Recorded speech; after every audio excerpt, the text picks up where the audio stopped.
여러분은 국보를 떠올리면 가장 먼저 무엇이 생각나시나요? 아마 대부분 숭례문을 생각할 거예요. 왜냐하면 숭례문이 국보 1호이기 때문이죠. 숭례문은 조선의 수도였던 한양의 4대 문 중의 하나로 1396년에 짓기 시작해서 1398년에 완성되었어요. 서울에 남아있는 성곽 중 제일 오래된 목조 건축물이기도 하죠. 이러한 숭례문은 남대문이라는 별칭으로 더 자주 불리는데 말 그대로 남쪽의 대문을 뜻해요. 숭례문은 예를 숭상한다는 의미를 가진 이름의 문으로 이것은 조선시대 건축에 있어서 남쪽 방향이 예를 뜻한다는 전통적 관습에 따른 거예요. 우리나라에는 세계적으로 인정받는 문화유산이 많은데 왜 하필 숭례문이 국보 1호가 되었을까요?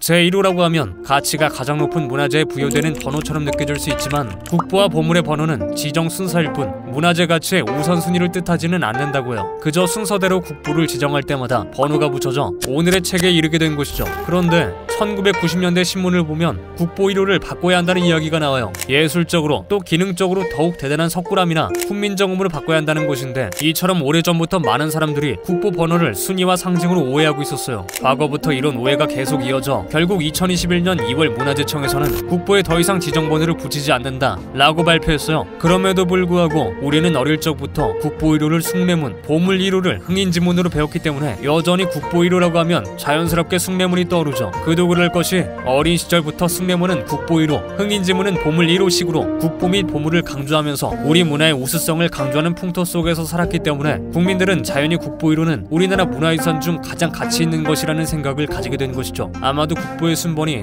단지 유물과 유적을 관리하기 위해 지정된 순서대로 번호가 매겨진 것이라는 사실을 받아들이기는 쉽지 않았을 거예요. 그렇다면 숭례문은 왜 가장 먼저 국보로 지정되었을까요? 숭례문은 1962년 12월 20일에 국보 1호가 되었어요. 그 이전까지는 보물 1호였죠. 그리고 공교롭게도 일제에 의해 정해졌는데 1933년에 일본은 임진왜란 당시 일본의 수장이었던 가토 기요마사가 숭례문을 통해 한양을 접수할 때 통과한 성문이라는 역사적 사실의 의미를 두고 숭례문을 보물 1호로 지정했어요. 흥인지문이 보물 2호로 지정된 것도 당시 일본 장수 오니시 유키나카가 입성한 통로이기 때문이죠. 그렇게 국보 개념을 처음으로 도입하면서 숭례문이 보물 1호, 흥인지문이 보물 2호가 되었어요. 국보가 아닌 이유는 일본 본토가 아닌 곳에 국보가 있을 수 없다고 인식했기 때문이에요. 우리는 결국 일본이 정한 보물 1호와 2호를 국보 1호와 보물 1호로 나누어서 재지정한 셈이 된 거죠. 물론 숭례문과 흥인지문 모두 매우 우수한 우리나라의 문화유산임에는 틀림없지만 우리가 알고 있는 기존의 상식에는 아직 일제의 영향이 남아있다고 볼 수 있겠네요.